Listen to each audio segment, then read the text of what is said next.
salat subuh Masjid Nurul Hidayah, yang insya Allah di pagi hari ini semuanya senantiasa dalam keadaan sehat walafiat, senantiasa selalu dalam lindungan dari Allah Subhanahu wa Ta'ala. Puji syukur alhamdulillah, tentunya atas izin Allah kita bisa berkumpul kembali, bermuajahah, bersilaturahim di majelis yang sangat mulia ini, yang tidak lain adalah untuk melaksanakan kewajiban kita selaku umat manusia, terutama umat Islam. Dua hal yang kita lakukan di pagi hari ini. Yang pertama adalah melaksanakan salat subuh secara berjamaah yang baru saja kita laksanakan. Kemudian kita sempurnakan dengan melaksanakan ta'lim. Sebab sekali lagi saya sampaikan, menuntut ilmu itu hukumnya bukan sunnah, bukan mubah, melainkan hukumnya wajib bagi muslim laki-laki dan muslim perempuan. Bahkan dalam sebuah maqalah disebutkan, utlubul ilma minal mahdi ilal lahdi. Menuntut ilmu itu dari mulai kita ditimang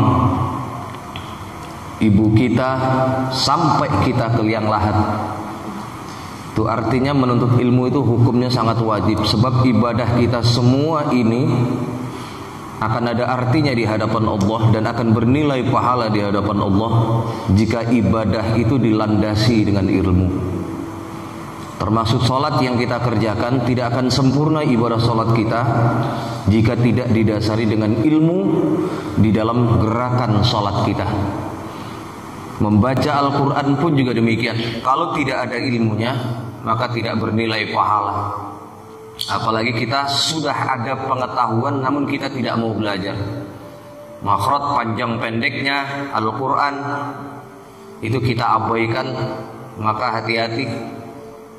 Membaca Al-Quran yang seharusnya bernilai pahala malah justru dosa karena ketidakinginan kita untuk tahu tentang bacaan Al-Quran.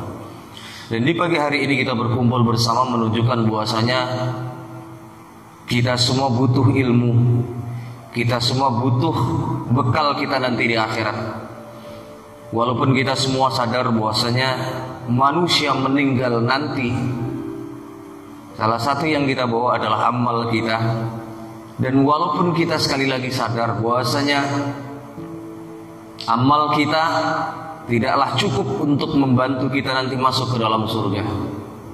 Rasulullah pernah menyampaikan bahwasanya setiap manusia nanti masuk ke dalam surga bukan hanya semata-mata karena amal. Amal ini diibaratkan sebagai pelengkap. Karena kita tahu bahwasanya setiap kali kita beribadah, kalau kita mau hitung-hitungan ibadah yang kita kerjakan itu lebih banyak khusyuknya atau tidaknya, Pak? Jujur jawab. Salat kita ini lebih banyak khusyuknya atau tidak khusyuknya? Banyak khusyuknya atau enggak? Lebih banyak enggak khusyuknya? Karena luar biasa godaan orang melaksanakan ibadah itu. Bahkan dalam kajian yang lalu pernah saya sampaikan, setan itu anak keturunannya iblis yang sampai saat ini masih hidup. Mereka tuh punya tugas masing-masing untuk menggoda setiap manusia.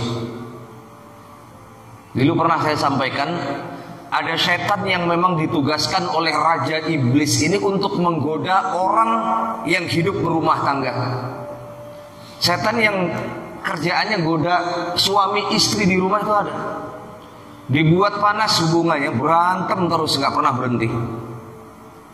Ada nggak yang begitu kira-kira? Banyak. Setan penunggu rumah itu dalam sebuah riwayat hadis disebutkan namanya Dasim. Dasim itu setan rumah yang kerjaannya bikin rumah tangga itu jadi kisruh. Termasuk ibadah pun juga demikian. Setan yang menggoda ibadah sholat itu ada setan khusus. Bahkan yang menggoda wudhu pun itu juga ada. Makanya tahu nih, karena puncak sebelum kita melaksanakan sholat itu dilihat dulu dari wudhunya. Kalau wudhunya sempurna, maka insya Allah sholatnya pun akan sempurna. Kalau tidak sempurna wudhunya, maka tidak akan sah juga sholatnya. Makanya setan itu nggoda kita dari mulai kita ngambil air wudhu. Masya Allah. Setan yang menggoda kita wudhu itu namanya walkhan. Walkhan itu setan yang khusus menggoda umat Islam yang sedang melaksanakan wudhu. Dibuat tidak tertib, dibuat tidak tertib dalam mengambil air wudhu. Namun ternyata kita tetap bisa melaksanakan wudhu dengan tertib. Setan yang kedua maju, namanya Hanzab, yang khusus menggoda orang melaksanakan sholat. Makanya godaan orang yang sholat itu ada-ada aja Pak. Ada yang waktu sebelum sholat nggak punya masalah apa-apa, tapi ketika sholat ada aja yang dipikirkan dalam otaknya. Pengen buru-buru pulang, pengen segala sesuatu, pengen buru-buru dilaksanakan, pengen cepat-cepat menyudahi sholat. Sering nggak ini terjadi kira-kira? Jawab dengan jujur, sering nggak ngalamin hal yang demikian? Bahkan sesuatu yang tidak pengen kita pikirkan tiba-tiba muncul waktu kita sholat. Itu Rasulullah pernah menyampaikan, setan Hanzab ini Pak, kalau menggoda orang yang sholat, sambil dibisikkan di telinga kanan dan kiri kita, ungdur kada, uzkur kada, ungdur kada, uzkur kada, ungdur kada, uzkur kada. Lihatlah yang ini, ingatlah yang itu. Lihatlah yang ini, ingatlah yang itu. Masya Allah, duit hilang itu dipakai buat sholat bisa ketemu. Sering nggak ngalamin begini? Belanjaan kelupaan bisa ketemu waktu sholat. Bahkan kata Rasulullah, hatta la yushurul musalli kam raqatal musalli. Bahkan celakanya orang tuh digoda waktu sholat, melaksanakan sholat, dia nggak sadar berapa rakaat melaksanakan sholat. Ini tadi 3 rakaat atau 4 rakaat, 3 rakaat atau 4 rakaat. Padahal sudah 4 rakaat, tapi dibuat nggak yakin pikiran kita ini. Kayaknya ini masih 3 rakaat. Akhirnya nggak sadar dia nambah rakaat lagi. Ternyata sholatnya sampai 5 rakaat sholat duhur. Hati-hati, tolong jawab dengan jujur, sering atau nggak ngalamin hal kayak gitu? Om Guntur sering nggak begini? Apalagi kalau sholat sendirian di rumah. Makanya kenapa kita disyarankan untuk sholat berjamaah? Itu salah satunya menutup ghaflah tadi itu. Karena kita yakin Pak, kalau sholat sendiri banyak gak sempurnanya ketimbang kita sholat berjamaah. Ketidaksempurnaan kita di dalam melaksanakan sholat, insya Allah bisa disempurnakan oleh imam. Imam gak sempurna, bisa disempurnakan dengan salah satu jamaah yang khusyuk sholatnya. Hal ini pernah dinukil dalam kitab Durratun Nasihin. Ada 3 keutamaan orang yang sholat berjamaah ini, berkali-kali saya sampaikan di masjid ini. Saya yakin semua bapak-bapak masih ingat. Hebatnya sholat berjamaah dibandingkan sholat sendiri di rumah. Kalau sholat berjamaah, di samping 27 pahala yang kita dapatkan dibandingkan sholat sendiri di rumah. Yang pertama, apa itu? Andai kata si imam gak khusyuk, masih bisa sah sholatnya. Kenapa? Asalkan masih ada salah satu jamaah yang bisa melaksanakan sholat dengan khusyuk. 100 jamaah yang mengisi saf sholat di masjid ini, 1 khusyuk, 99 gak khusyuk termasuk imam bisa sah sholatnya. 100 jamaah di masjid ini gak ada yang khusyuk, tapi imam 1 sendirian khusyuk, ini bisa sah sholatnya. Bahkan luar biasanya lagi apa Pak? Imam gak khusyuk, jamaahnya 100 gak ada yang khusyuk. Masih bisa sah, asalkan apa? Rapat dan lurus safnya di waktu sholat. Nah ini yang kita sayangkan, kita belum bisa ini. Sekarang di masa pandemi seperti ini, kita gak bisa merapatkan saf barisan sholat kita.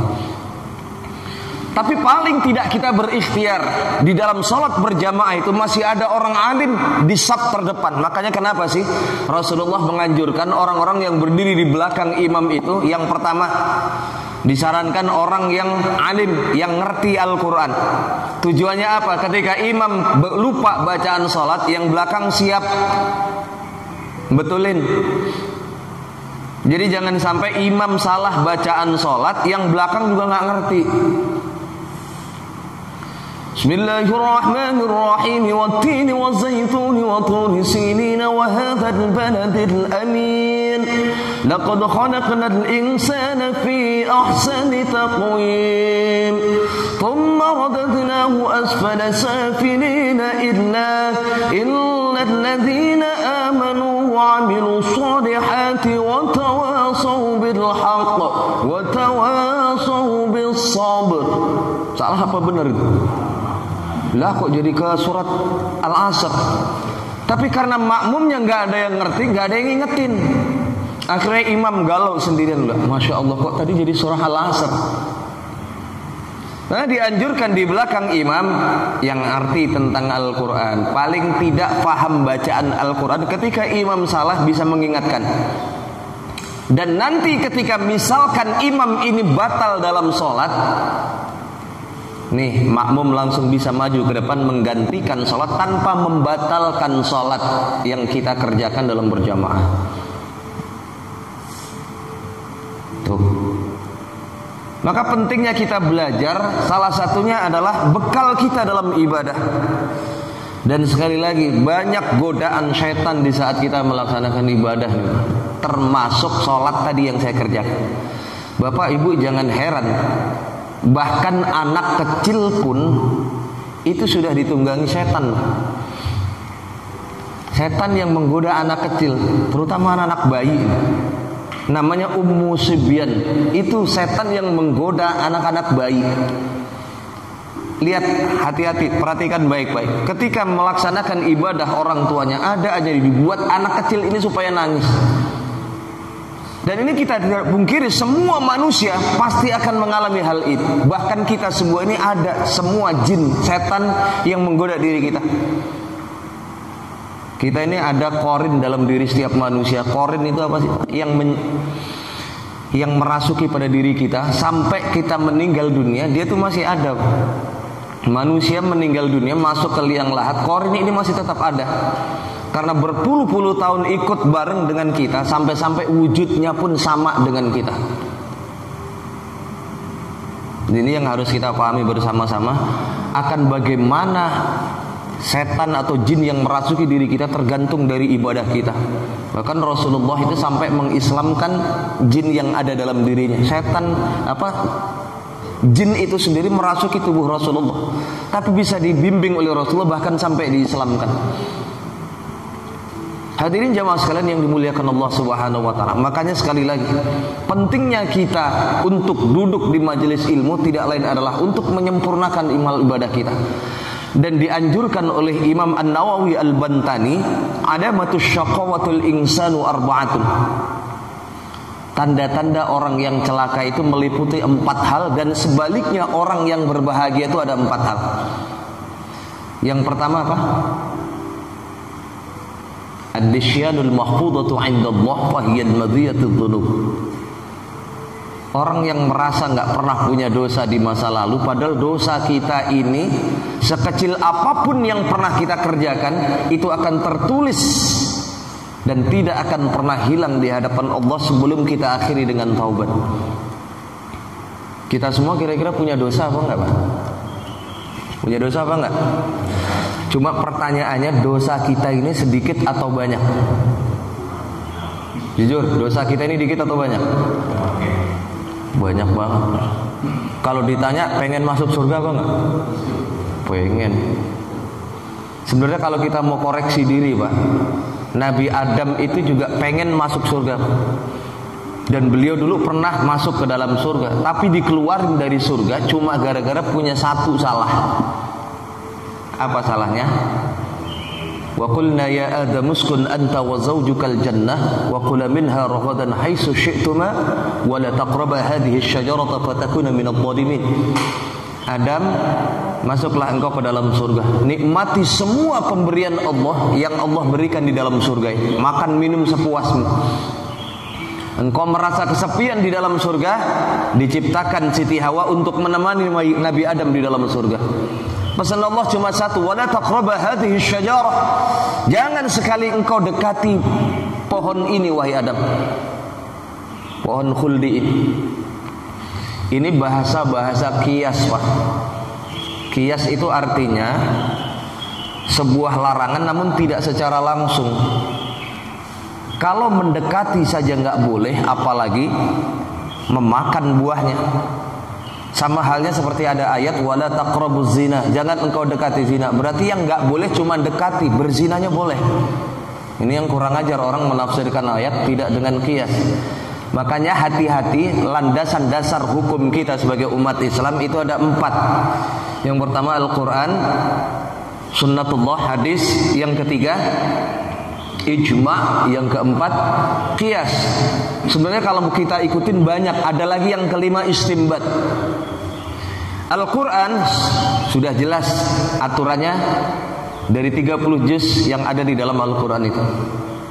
Halal haramnya ada. Namun kita harus hati-hati. Al-Quran itu ada yang sifatnya mutasyabbihat, ada ayat Al-Quran yang sifatnya muhkamat. Ayat yang muhkamat mungkin kita sudah bisa paham dengan sekali kita baca. Baca artinya kita paham maksudnya. Tapi yang kadang-kadang kita bingung adalah ayat yang sifatnya masih mutasyabbihat, ayat yang perlu ditafsirkan lagi. Contohnya yang kayak gimana, Pak? Ayat yang mutasyabbihat salah satunya ayat perintah tentang sholat. Kenapa saya katakan ayatnya yang mutasyabbihat, ayat yang masih perlu ditafsirkan lagi? Sebab kalau kita ibadah sholat hanya berbekal kepada Al-Quran, demi Allah kita nggak akan pernah bisa sholat sampai saat ini.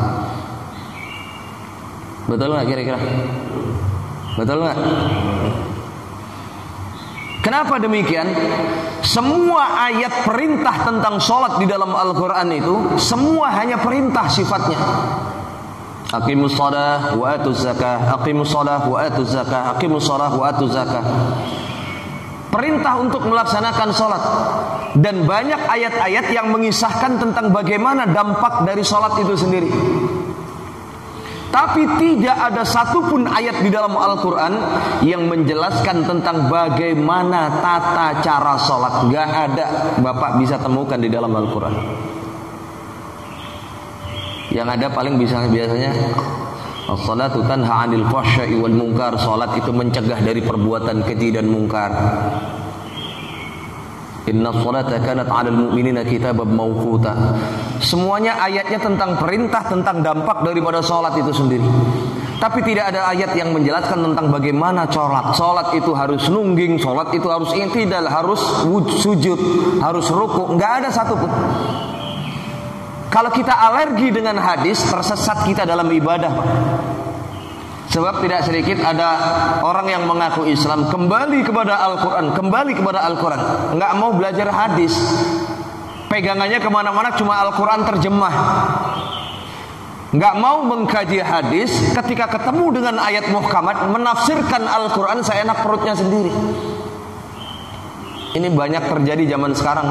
Orang belajar tapi insan, nggak pernah mondok, tapi berfatwa.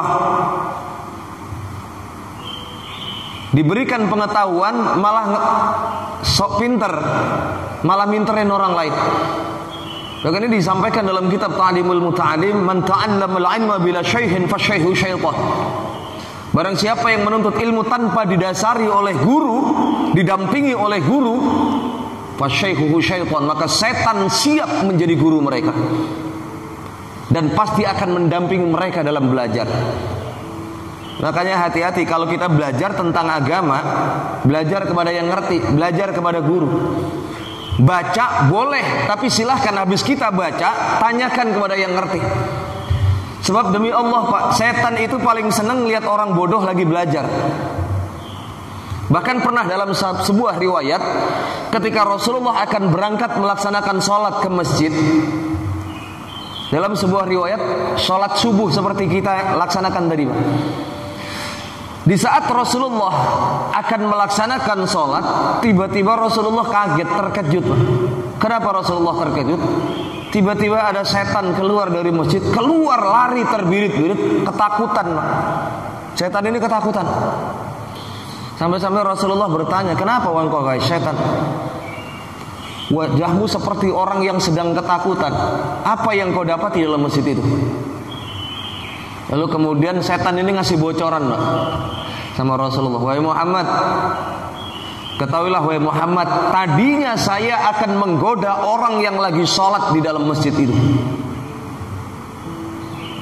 Dia terus kenapa nggak jadi? Saya takut wahai Muhammad. Takut sama siapa? Orang yang lagi sholat? Bukan. Tapi orang yang sedang tidur di sebelahnya orang yang lagi sholat. Rasulullah tersenyum. Kamu ini aneh setan. Kenapa engkau malah justru takut sama orang yang tidur, namun nggak takut sama orang yang lagi ibadah? Apa kata setan tadi? Ketahuilah wahai Muhammad, aku sama sekali tidak takut dengan yang sholat itu, yang lagi ibadah. Karena apa? Orang yang lagi sholat, orang yang lagi ibadah itu orang bodoh, orang jahil. Sedangkan orang yang tidur di sebelahnya itu adalah orang alim. Tidurnya orang alim itu berzikir, Pak. Namun ibadahnya orang bodoh, kata setan, saya goda berapa detik aja udah batal sholat, udah hilang khusyuknya.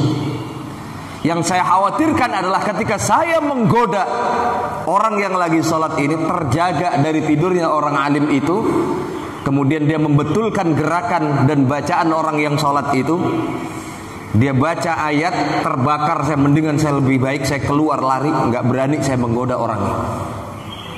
Sampai luar biasa, Pak. Bahkan di dalam kitab Ihya Ulumuddin karangan Imam Al-Ghazali itu satu bab pertama itu dibahas tentang keutamaan ilmu dan keutamaan orang-orang yang menuntut ilmu. Maka dalam sebuah riwayat saya pernah baca, Pak, nanti ada 4 golongan yang berebut masuk ke dalam surga. Bayangin, Pak, sudah dijamin masuk ke dalam surga tapi masih berebut pengen masuk duluan. Siapa golongan yang pertama ini? Al-hajjum mabrur laisa lahu jazaa'un ila jannah. Golongan yang pertama al-haji mabrur, itu adalah golongan yang pertama dijamin oleh Allah masuk ke dalam surga. Laisa lahu jazaa'un ila jannah. Tidak ada tempat yang layak bagi orang yang memiliki predikat haji mabrur kecuali surga Jannatun Na'im. Kelompok yang kedua, mujahid fisabilillah, orang yang mati di medan pertempuran, mati di jalan Allah, bahkan saking mulianya mati dikuburkan, tidak boleh dimandikan dan dikafani, sebab darahnya nanti akan menjadi saksi di alam barzah. Inilah orang yang meninggal dalam keadaan syahid, enggak dihisab di dalam kubur, masuk ke dalam surga. Bahkan dikatakan dalam surah Al-Baqarah ayat 153 sampai 56 itu ayatnya, wala taqulu lima yuqtalu fi sabilillahi amwatum bal ahya walakin la tash'urun. Jangan engkau katakan orang yang mati syahid itu mereka mati. Mereka enggak mati, mereka itu diangkat oleh Allah, bahkan disuruh lihat oleh Allah surga-surga mana yang pengen dia masukin nanti. Ibarat kita mau beli rumah di BSR nih. Ini sama developernya dikasih pilihan, silahkan mau pilih rumah yang mana, tinggal nempatin. Cuma bedanya kalau kita masuk ke BSR, rumahnya harus bayar. Kalau di sana orang yang dijamin masuk ke dalam surga, terutama orang yang syahid, diperkenankan oleh Allah untuk memilih surga mana, rumah yang mana yang pengen engkau tempati nanti. Makanya dikatakan wala taqulu lima yuqtalu fi sabilillahi amwat. Jangan engkau katakan mereka itu mati, itu hanya hakikat jasadnya saja. Namun mereka dimuliakan oleh Allah, langsung diberikan kapling di dalam surga. Ini surgamu nanti, inilah tempatmu nanti, dan inilah singgasanamu. Itu golongan yang kedua. Yang ketiga siapa, Pak? Yang berebut pengen masuk surga. Al-aghniya, orang kaya yang dermawan. Susah nggak kira-kira, Pak, nyari orang kaya yang dermawan? Susah apa nggak? Demi Allah, Pak, ini yang paling berat pertanggungjawabannya nanti di akhirat. Bahkan dalam sebuah riwayat hadis dikatakan, dan tazulu qaddama 'abdin yaumal qiyamah hatta yus'alu an arba'in fi hisadihi. Di saat nanti manusia dikumpulkan di padang mahsyar, mereka nggak akan pernah bisa berdiri dari tempat, bergeser dari tempat berdiri mereka sebelum mereka mempertanggungjawabkan 4 hal ini di hadapan Allah. 4 hal ini simpel Pak sebenarnya. Apa yang ditanya Allah nanti Pak? Yang harus kita pahami adalah dari 4 hal yang diminta oleh Allah ini pertanggungjawabannya nanti, 3 diantaranya ini ditanya cuma 1 Pak. Namun ada 1 di antara 4 ini, 1 pertanyaan namun 2 sayap. Ada 2 pertanyaan. 1 pertanyaan tapi bercabang pertanyaannya. Yang pertama kata Allah nanti, wa an umrihi fima fa'ada. Aku titipkan umur kepadamu, engkau gunakan untuk apa semasa hidupmu? Lebih banyak kebaikannya atau lebih banyak keburukannya? Khairun nas man tada umruhu wa hasuna amaluhu. Sebaik-baik manusia adalah manusia yang ketika Allah panjangkan umurnya, semakin panjang pula amal kebaikannya. Wa syarrun nas man tada umruhu wa sa'a amaluhu. Seburuk-buruk manusia adalah manusia yang di saat Allah panjangkan umurnya, bukan kebaikan yang panjang, namun perbuatan dosanya yang malah justru berlipat-lipat. Makanya sering ini ditanya sama kita, Pak, kalau kita boleh milih kira-kira pengen umur yang panjang atau umur yang pendek tapi banyak pahalanya? Umur panjang lebih banyak maksiat dan dosanya. Pilih mana kira-kira? Jangan milih yang gak ada di pilihan. Milih umur pendek tapi banyak amal pahalanya, atau umur panjang tapi banyak dosanya. Ayo, pilih mana? Pilih mana, oke? Pasti kita semua pengennya apa sih? Pengen umur panjang, pengen banyak juga pahalanya. Itu kayaknya otomatis Pak. Orang semakin panjang umurnya, itu pasti banyak khilaf salahnya, lebih banyak juga kezalimannya ketimbang amal kebaikannya. Maka demi Allah, kalau kita ini pengen masuk surga Pak, kalau cuma ngandelin amal kita, monsen kita bisa masuk ke dalam surga. Mustahil. Kalau cuma pure ngarepin amal ibadah sholat kita, pure ngarepin amal puasa kita dan amal-amal kita yang lain. Berulang kali kita mendengarkan guru-guru kita menyampaikan, orang masuk ke dalam surga yang membuat berat timbangan amal mereka nanti tidak lain adalah karena rahmat Allah, dan yang kedua karena syafaat dari Rasulullah SAW. Tapi kita harus ingat Pak, rahmat syafaat itu hanya penambal kekurangan amal kita. Ibarat kain, baju yang bolong ditambelnya pakai kain juga. Ibaratnya syafaat itu seperti itu. Tapi kalau tidak ada dasar bahannya, apa yang mau ditambel? Amal kita nggak pernah kita lakukan, mau dapat syafaat dari mana? Lakukan ibadah walaupun kita sadar ibadah kita nggak sempurna, maka insya Allah dengan syafaat Rasulullah, dengan rahmat dari Allah ini yang akan menyempurnakan amal ibadah kita. Tuh makanya yang ketiga tadi, orang kaya yang dermawan. Dan itu dimintain pertanggungjawaban di hadapan Allah. Yang pertama tadi apa? Umur. Yang kedua, wa an ilmihi fima fa'ala. Aku titipkan ilmu kepadamu, engkau gunakan untuk apa? Nah, yang ketiga ini pertanyaannya bersayap. Khusus yang ketiga ini pertanyaannya bersayap. Wa an malihi. Pertanyaannya, min aina aktasabahu wa aina anfaqahu.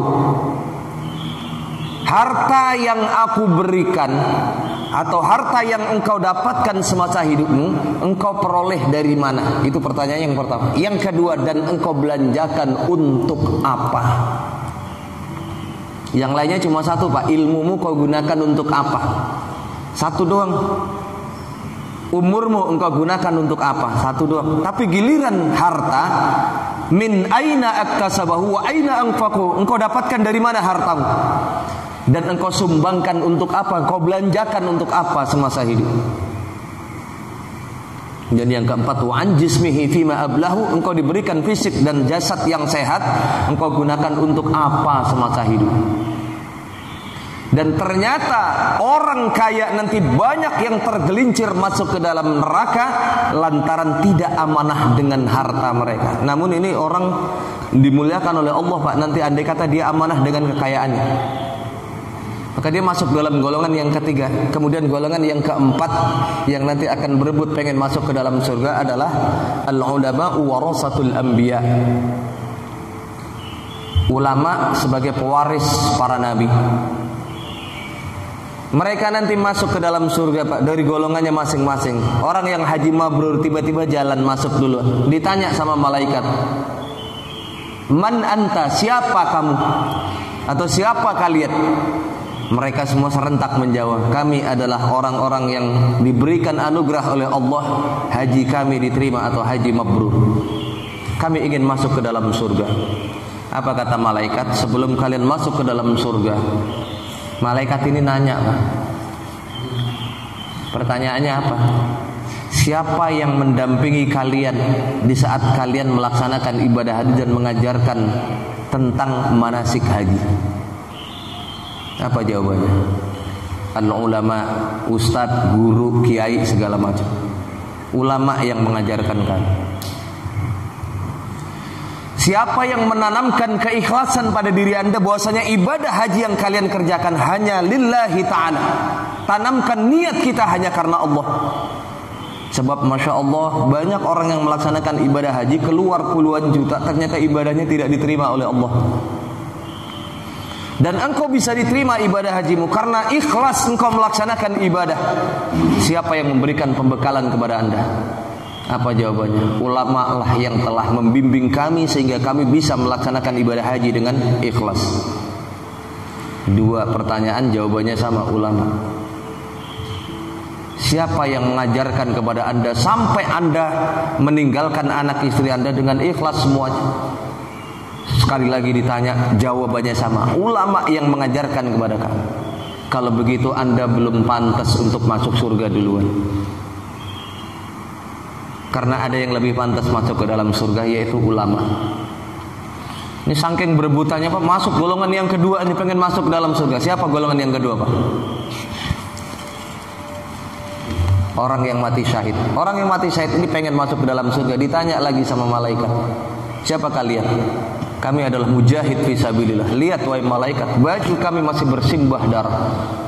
Kami dijamin oleh Allah masuk ke dalam surga. Bahkan kami disiapkan kaping di dalam surga oleh Allah. Bentar, sebelum kau masuk ke dalam surga ditanya, pertanyaannya sama, Pak. Siapa yang mengajarkan kepada kalian tentang makna jihad yang sebenarnya? Sebab hati-hati, jihad kalau bukan dimaknai dengan jihad yang sebenarnya salah kaprah, Pak. Ngebom sana, ngebom sini, ini nggak diajarkan di dalam Islam. Mereka ini terkecoh dengan surah At-Taubah ayat 111. Sesungguhnya Allah akan mengganti jiwamu, ragamu yang engkau sumbangkan, yang engkau juangkan di jalan Allah, termasuk nyawamu, hartamu, semuanya. Dan Allah akan menggantikannya dengan surga. Itu ayat surah At-Taubah ayat 111. Ini ayat yang sering dipakai orang-orang yang jihad tapi salah menafsirkan ayat itu. Mati berarti bayarannya surga, tapi dia nggak melihat korban yang meninggal dunia malah justru orang-orang yang tidak tahu apa-apa, bukan target sasarannya. Bahkan tidak sedikit ada orang alim yang ikut kena meninggal dunia gara-gara menanamkan jihad yang seperti ini. Maka ditanya nanti oleh malaikat, siapa yang menanamkan keikhlasan dalam berjihad kepada engkau? Apa jawabannya? Ulama yang mengajarkan kan. 3 pertanyaan ditanya, jawabannya sama, ulama. Berarti engkau pun juga belum pantas masuk surga duluan. Sebelum naik golongan yang ketiga ini, Pak, tiba-tiba malaikat sudah manggil, wahai ulama, silahkan engkau masuk ke dalam surga.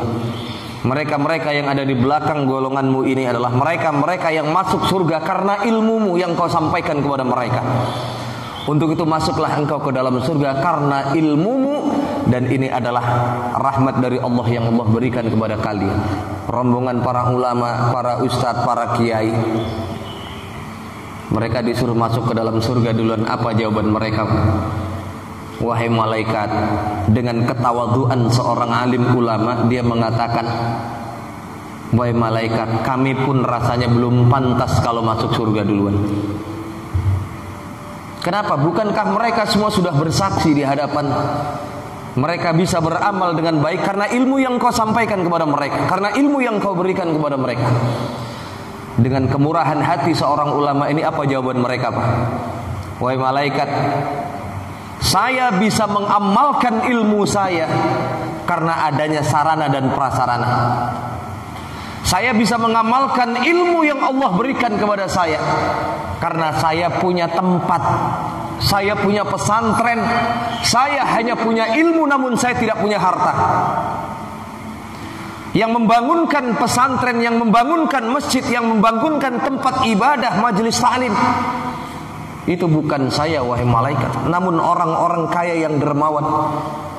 Mereka membelanjakan hartanya untuk kepentingan Allah, untuk kepentingan ta'lim, sehingga saya bisa mencetak kader ribuan santri-santri saya.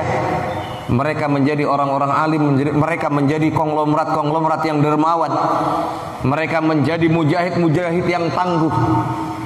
Itu karena adanya tempat yang disumbangkan oleh orang-orang kaya yang dermawan. Saya tidak akan bisa mengumpulkan jamaah sebanyak itu kalau tanpa ada tempat yang sudah disuguhkan oleh orang-orang kaya yang dermawan. Subhanallah. Akhirnya apa, Pak? Karena kesaksian dari ulama inilah akhirnya orang kaya yang dermawan dipanggil duluan masuk ke dalam surga. Ini luar biasanya, Pak. Bahkan mendahului para ulama, mereka semua ini sudah dijamin masuk surga. Saking indahnya surga itu, sampai-sampai mereka pengen masuk aja berebut duluan. Hadirin jamaah sekalian yang dimuliakan oleh Allah Subhanahu wa taala. Ini apa sih hikmah yang bisa kita ambil? Artinya, kita pun juga bisa beramal dengan apapun yang kita miliki. Kalau kita tidak punya ilmu, kita bisa beramal dengan harta kita. Apapun bisa kita sumbangkan di jalan Allah. Maka Rasulullah mengatakan khairun nas anfa'uhum linnas. Sebaik-baik manusia adalah manusia yang bisa bermanfaat bagi orang lain. Kita nggak punya ilmu, kita punya harta. Kita lihat masjid lagi butuh bangun, lagi butuh dana untuk pembangunan. Saya nggak punya apa-apa kecuali harta. Saya ikut nyumbang untuk renovasi masjid. Masya Allah, Pak, itu ladang amal yang nggak terputus walaupun kita mati. Dijelaskan dalam hadis sahih, idza mata ibnu adam inqata'a amaluhu illa min salasah. Ketika anak cucu Adam nanti meninggal dunia, terputus dengan perkara dunia kecuali 3 hal. Apa 3 hal itu? Yang pertama, al-ilmu yuntafa'u bih, ilmu yang bermanfaat yang disampaikan oleh orang lain, maka itu enggak akan pernah putus sampai kapanpun. Saya menyampaikan ilmu di majelis ta'lim, diamalkan oleh bapak-bapak, bapak mengamalkan lagi kepada orang lain. Itu kayak MLM, Pak, multi level. Terus jaringannya, kita akan terus mendapatkan pahala. Contoh konkretnya adalah Rasulullah. Rasulullah sudah meninggal 1400 tahun yang lalu, namun kita bisa rasakan ilmu yang beliau sampaikan. Walaupun kita belum pernah memandang wajahnya, belum pernah mendengarkan suaranya, namun kita bisa merasakan ilmu yang beliau sampaikan sampai saat ini masih kita rasakan. Bahkan ibadah kita nggak akan pernah bisa ibadah tanpa ilmu dari Rasulullah yang disampaikan kepada umat terdahulu, yang kemudian disampaikan sampai saat ini. Inilah yang harus kita pahami bersama-sama. Maka hadirin jamaah sekalian yang dimuliakan oleh Allah Subhanahu wa taala, sekali lagi pentingnya kita duduk di majelis ilmu. Ini adalah untuk bekal kita nanti di akhirat. Jangan pernah merasa diri kita puas, Pak. Dalam hal ilmu jangan pernah kita merasa puas. Makanya Imam An-Nawawi tadi menyampaikan alamatus syaqawatul insanu arba'atun. Yang pertama tadi, orang yang merasa tidak punya dosa di masa lalu, padahal dosa itu tersimpan rapih di hadapan Allah. Yang kedua, al-madiyatu wa dzikrul hasanatu aqbilat amwala tadri ruddat. Orang yang beramal merasa amalnya banyak, diungkit-ungkit kebaikannya, diungkit-ungkit pemberiannya, padahal belum tentu apa yang sudah dia berikan itu mendapatkan pahala di hadapan Allah. Ini yang harus hati-hati, Pak. Sebab nanti banyak, Pak, orang yang merasa amalnya banyak, namun ketika dihisab di hadapan Allah nggak ada pahalanya. Bahkan orang ini protes di hadapan Allah. Ya Allah, saya dulu sholat 5 waktu di Masjid Nurul Hidayah, nggak pernah ketinggalan ya Allah. Namun ini kenapa pahalanya nggak ada? Ditimbang nggak ada amal sholatnya, Pak. Dan ini juga sering saya sampaikan, pentingnya kita menjaga dua hal dalam ibadah kita. Apa dua hal ini? Hablum minallah wa hablum minan nas. Menjaga hubungan baik kepada Allah dan menjaga hubungan baik kepada sesama manusia. Sebab ternyata apa Pak? Yang kedua ini lebih berat pertanggungjawabannya di hadapan Allah ketimbang yang pertama. Kita punya dosa kepada Allah, sebesar apapun dosa kita, Allah memaafkan kesalahan kita. Termasuk mohon maaf dosa berzina, dosa berjudi, dosa minum minuman keras. Sebesar apapun dosanya, itu masih Allah ampuni asalkan tubu ilallahi taubatan nasuha. Maka Imam Ghazali mengatakan la saghair ma'al istimrar wa la kabair ma'al istighfar. Tidak ada dosa besar, tidak ada dosa kecil. Kalau kita gemar mengumpulkan dosa kecil, lama-kelamaan dosa kecil itu akan menjadi dosa yang sangat besar. Wa la kabair ma'al istighfar. Dan tidak ada dosa besar jika kita istiqomah menggempur dosa-dosa kita dengan memperbanyak kita memohon ampun istighfar kepada Allah Subhanahu wa taala. Dan mereka nanti rugi di hadapan Allah. Merasa amalnya banyak, ya Allah saya tiap hari nggak pernah telat sholat 5 waktu, namun kenapa nggak ada pahalanya? Ternyata apa kata Rasulullah? Wa ya'ti qad syatamma hadza wa qadhafa hadza wa akala mala hadza wa syafaka dama hadza wa daraba hadza. Orang ini memang dulu semasa hidupnya amal ibadahnya rajin, namun apa? Ternyata hubungan bertetangganya nggak baik. Dimintai pertanggungjawaban sama orang-orang nanti di akhirat dengan kesalahan-kesalahan yang pernah dia lakukan sama tetangganya. Maka ini kenapa penting saya sampaikan agar kita menjalin ukhuwah Islamiyah. Jangan cuma baik kepada Allah dalam hal ibadah kita, namun hubungan bertetangga, hubungan secara masyarakat tidak kita laksanakan dengan baik. Ini orang yang bangkrut nanti di akhirat, Pak.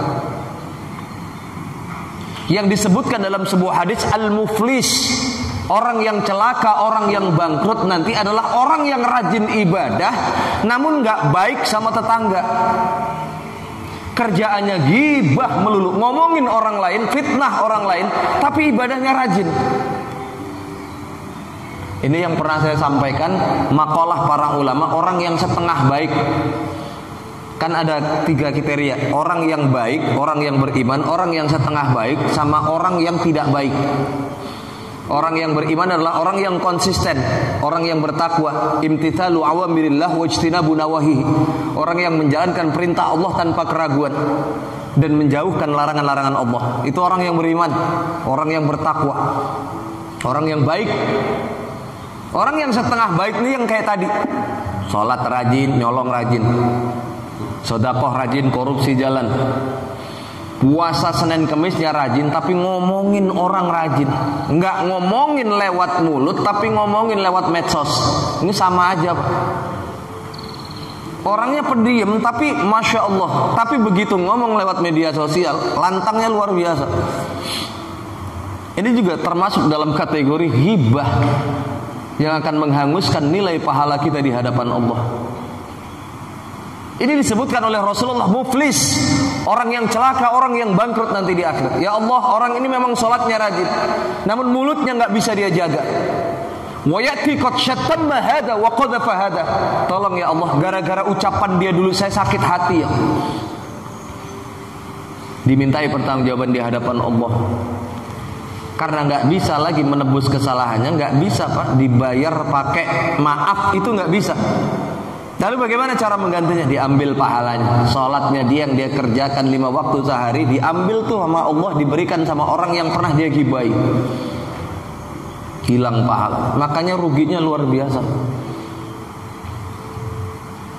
Dan termasuk kata Imam An-Nawawi, al-madiyatu wa dhikrul hasanatu aqbilat amwala tadrirudat. Dia merasa beramal banyak, dia merasa banyak bersedekah, namun dia ungkit-ungkit pemberiannya sehingga itu tidak ada artinya di hadapan Allah. Hati-hati, pesannya Imam An-Nawawi Al-Bantani. Kemudian yang ketiga, wan nadharu ila man dunahu fid dunya. Wan nadharu ila man fawqahu fid dunya. Melihat ke atas dalam urusan dunia ini berbahaya sekali, Pak. sehingga akan menjauhkan diri kita dengan syukur kepada Allah. Ngelihat tetangga sebelah beli mobil stres, tetangga sebelah lagi beli rumah lagi stroke, punya rumah lagi mati akhir, gara-gara hatinya nggak pernah tenang, punya sifat hasud. Hasud itu apa sih Pak? Senang lihat orang lain susah, susah ngelihat orang lain senang, itu hasud. Hati-hati kalau kita punya sifat yang seperti ini akan menggerogoti amal kita dan akan menggerogoti pula jasmani rohani kita. Ini sifat yang sangat bahaya yang kita hindarkan jauh-jauh dalam kehidupan kita. Wan nadharu ila man fawqahu fid dunya, jangan sekali-kali melihat ke atas dalam urusan dunia, sehingga akan menjauhkan diri kita bersyukur kepada Allah. Maka ini pernah saya sampaikan dalam khutbah Jumat, kalau orang bersyukur tuh Pak, apapun yang Allah berikan, ya Allah punya mobil alhamdulillah, walaupun mobilnya masih belum lunas sampai sekarang, paling enggak ini bersyukur. Sebab ternyata saya masih banyak punya saudara yang belum punya mobil, kemana-mana pakai motor, kehujanan, kalau hujan dia harus ngeduh. Kalau saya kan enggak, punya mobil tinggal jalan terus, bersyukur terus Pak. Yang punya motor pun walaupun enggak punya mobil, jika dia bersyukur akan mengatakan alhamdulillah saya masih punya motor, kemana-mana enggak jalan kaki. Ternyata masih banyak tuh saya punya temen nggak punya motor, kemana-mana pakai sepeda, capek lagi dia ngayuh sepeda. Saya nggak capek, tinggal gas doang. Tuh orang kalau hatinya dihinggapi rasa syukur, apapun kondisinya dia akan mengatakan alhamdulillahirabbil alamin. Orang yang mengayuh sepeda pun Pak, jika tertanam rasa syukur dia akan mengatakan alhamdulillah saya masih punya sepeda, masih bisa dibantu dengan sepeda. Paling enggak saya mencapai ke tempat tujuan agak cepat pakai sepeda daripada saya jalan kaki capek. Oh ternyata walaupun saya masih punya sepeda, banyak juga ternyata orang yang enggak punya sepeda, enggak punya motor, kemana-mana jalan kaki, naik angkot. Yang jalan kaki pun jika syukur dia akan mengatakan alhamdulillah saya masih bisa jalan kaki, saya masih sehat.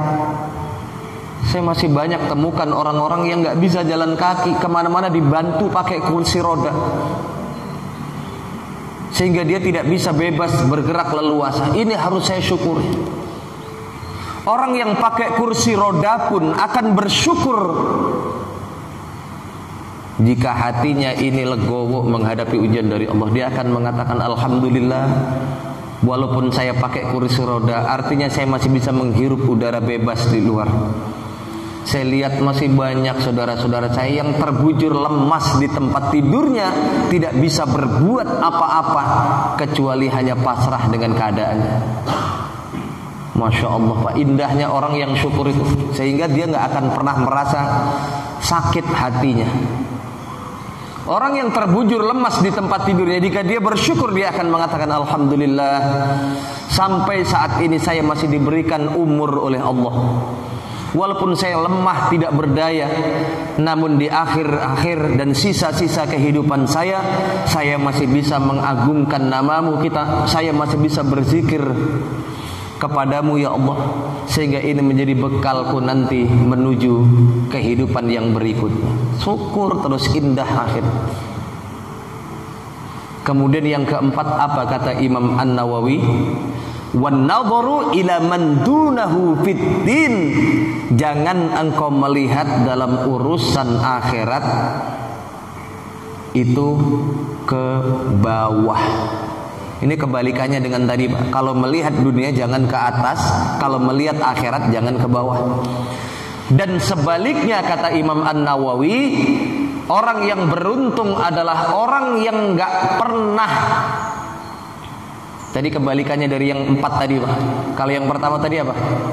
Orang yang melupakan dosa di masa lalu. Malah justru sebaliknya, orang yang beruntung adalah orang yang mengingat-ingat dosa yang pernah dia lakukan, sehingga terus mendekatkan dirinya kepada Allah dan berzikir untuk menggempur dosa-dosa yang dia pernah lakukan. Kemudian yang kedua, al-madiyatu wa dzikrul hasanatu, orang yang mengingat-ingat kebaikannya. Kalau orang yang beruntung sebaliknya, orang yang gak pernah mengingat-ingat kebaikan yang pernah dia lakukan, sehingga dia merasa amalnya sangat sedikit, termotivasi untuk memperbanyak amal ibadahnya dan kebaikan yang harus dia lakukan kepada orang lain dan kepada Allah Subhanahu wa ta'ala. Dan yang ketiga, sebaliknya orang yang baik tadi, orang yang beruntung kata Imam An-Nawawi, orang yang justru melihat ke bawah dalam urusan dunia. Ini kebalikannya. Kalau orang yang celaka tadi melihat ke atas dalam urusan dunia, kalau orang yang beruntung adalah orang yang melihat ke bawah dalam urusan dunia. Bersyukur terus. Nah, ini yang keempat. Wan nadharu ila man dunahu fid din. Orang yang justru banyak melihat ke bawah dalam urusan akhirat, ini orang yang celaka. Namun sebaliknya orang yang berbahagia adalah orang yang banyak melihat ke atas dalam urusan akhirat. Faham maksudnya, Pak? Maksudnya paham nggak? Melihat ke atas dalam urusan akhirat. Malah justru boleh kita iri, Pak. Kita kepengen boleh kepada orang lain dalam hal kebaikan. Misalkan saya iri dengan Om Gentur, Masya Allah, Om Gentur walaupun agak susah berjalan tapi rajin sholat ke masjid. Saya pengen rajin sholat seperti beliau. Iri dalam hal kebaikan, ini malah boleh, Pak. Malah justru dianjurkan. Saya iri kepada alim ulama itu, ilmunya luar biasa, saya pengen alim seperti beliau. Itu malah justru boleh melihat ke atas dalam urusan akhir. Namun naudzubillah min dzalik, jangan sampai kita melihat ke bawah dalam urusan akhirat. Ketika diingatkan, ayo sholat 5 waktu kita benahi, apa jawabannya? Kalau selalu ngelihatnya ke bawah, Ustadz, saya masih mending sholat 5 waktu bolong-bolong. Jadi itu saya punya teman sholatnya cuma sholat Jumat doang seminggu sekali. Ini orang lihatnya ke bawah terus spionnya, sehingga dia nggak pernah termotivasi untuk meningkatkan amal kebaikannya. Yang dia lihat, yang dia ukur orang yang di bawah dia. Yang sholat Jumat diingetin, bang, sholatnya jangan cuma sholat Jumat, sholatnya jangan cuma sholat Jumat doang seminggu sekali. Kan Allah tiap hari kasih rizki sama ente, Allah kasih sehat setiap hari sama ente. Kok syukurnya cuma seminggu sekali? Ustadz, masih mending saya sholat Jumat seminggu sekali. Saya malah lebih parah lagi, punya teman Ustadz, sholatnya cuma sekali setahun, 2 kali setahun, sholat Idul Fitri sama Idul Adha doang. Tuh. Pak, kalau mau ngelihat banyaknya umat Islam, Islam yang sebenarnya itu jangan ngelihat Islam ketika sholat Idul Fitri, Pak. Wah, lihat luar biasa, ngelihat umat Islam luar biasa, banyak banget waktu sholat Idul Fitri. Ngelihatnya jangan di situ, tapi lihat waktu sholat 5 waktu. Itu Islam yang kafah dilihat dari lihat sholat 5 waktunya. Ya, kalau sholat cuma setahun sekali itu musiman. Orang yang nggak pernah sholat pun bisa hadir di situ. Maka kalau tolak ukurnya selalu ke bawah dalam urusan akhirat, ini orang yang celaka nanti di akhirat. Sehingga dia tidak pernah meningkatkan amal kebaikannya, sehingga selalu dia akan puas dengan amal ibadahnya. Ah, saya udah lumayan begini, orang masih banyak kok orang yang ibadahnya lebih parah dari saya. Selalu puas dengan amal kebaikan. Saya sarankan buat kita semua, buat saya secara pribadi, untuk hal amaliyah ibadah, jangan pernah kita merasa puas dengan apa yang sudah kita berikan, dengan apa yang sudah kita perbuat. Kalau kita merasa banyak amal ibadah kita, banyak sedekah kita, lihat yang di atas kita. Ya Allah, ternyata saya sedekah selama ini belum ada artinya dibandingkan orang itu. Termotivasi terus, besok saya pengen harus lebih banyak lagi sedekah saya. Sholat pun juga demikian. Ya Allah, selama ini ternyata saya hanya puas sholat 5 waktu saya kerjakan, namun ternyata sholat sunnahnya masih saya tinggalkan. Besok saya harus seperti orang alim itu. Di samping sholat 5 waktu, sholat tahajud, sholat tasbih, sholat yang lainnya pun harus saya kerjakan. Yang ini luar biasa, yang nanti akan membela mati-matian kita di hadapan Allah, amal-amal kebaikan kita ini. Dan mereka semua nanti akan bersaksi di hadapan Allah. Amal ini nanti akan diterima atau tidak di hadapan Allah, akan ditunggangi rahmat Allah atau tidak, jika amal itu didasari dengan keikhlasan, hanya mengharap ridho dari Allah Subhanahu wa ta'ala. Maka saya tutup kajian subuh ini dengan sebuah kalimat, Pak, kita beribadah jangan hanya semata-mata nyari surga. Ibadah yang kita kerjakan tujuan paling utamanya adalah bagaimana kita mencari ridho dari Allah Subhanahu wa ta'ala. Surga jangan kita cari, anggap surga itu adalah hadiah kita. Kalau mencari surga, orang yang gak pernah sholat pun pengen masuk surga. Pertanyaannya adalah, kita ini pengen jadi hamba Allah yang merindukan surga, yang mencari surga, atau dicari oleh surga? Pengen yang mana? Pengen dicari surga atau mencari surga? Pasti pengen dicari oleh surga. Pertanyaannya, kita ini pantas atau enggak dicari surga? Jadi saya ngomongin yang awal tadi, Nabi Adam punya dosa satu, dikeluarin dari surga. Kita dosanya banyak, tiap hari doanya pengen masuk surga. Ini kira-kira pantas apa enggak? Yang dosanya satu aja diusir dari surga, dan kita dosanya banyak, tiap hari minta, ya Allah masukkan saya ke dalam surga. Konon dalam sebuah riwayat, Pak, bahkan ada 12 nabi itu yang pengen jadi umatnya Nabi Muhammad. Saking enaknya jadi umatnya Nabi Muhammad, rahmat Allah itu begitu murah kepada umatnya Rasulullah. Mereka pengen mendaftarkan diri sebagai umatnya Nabi Muhammad. Itu dalam sebuah riwayat ada 12 nabi pengen jadi umatnya Nabi Muhammad. Makanya niatkan semua ibadah yang kita kerjakan hanya semata-mata ingin mencari ridho dari Allah Subhanahu wa ta'ala. Kalau ibadah kita sudah mendapatkan ridho, yakin hak kita akan dirindukan oleh surga. Kita gak perlu mencari surga, malah justru surga akan merindukan orang-orang yang ibadahnya mendapatkan ridho dari Allah Subhanahu wa ta'ala. Yang insya Allah yang saya maksud ini adalah termasuk kita semua. Amin ya rabbal alamin. Al-Fatihah binniyatil القبول والوصول وإلى حضرة الرسول بالنية المذكور. الفاتحة. أعوذ بالله من الشيطان الرجيم. بسم الله الرحمن الرحيم. الحمد لله رب العالمين الرحمن الرحيم مالك يوم الدين. إياك نعبد وإياك نستعين اهدنا الصراط المستقيم صراط الذين أنعمت عليهم غير المغضوب عليهم ولا الضالين. Hadirin jamaah sekalian yang dimuliakan Allah Subhanahu wa taala, demikian yang dapat saya sampaikan di kajian subuh kali ini. Pesan saya, walaupun sedikit yang kita dapatkan di pagi hari ini, lebih baik sedikit tapi kita amalkan untuk memperkuat semangat kita dalam ibadah. Jangan pernah puas dengan ibadah kita, perbanyak terus ibadah kita untuk menyempurnakan setiap amalan dan ibadah yang kita kerjakan. Mudah-mudahan apa yang saya sampaikan ada manfaatnya. Buat yang nonton di rumah pun juga mudah-mudahan, ini kan ada channel Billy TV, Billy TV. Mudah-mudahan yang nggak sempat ngikutin kajian di pagi ini bisa nonton di channelnya Billy TV. Jangan lupa like, share, subscribe. Mudah-mudahan ada manfaatnya. Aqulu qauli hadza wa astaghfirullah li wa lakum. Mari sama-sama kita akhiri dengan doa menutup kafarah majelis. Subhanakallahumma wa bihamdika asyhadu an la ilaha illa anta astaghfiruka wa atubu ilaik. Wallahul muwaffiq ila aqwamit thariq wal 'afwu minkum. Assalamualaikum warahmatullahi wabarakatuh.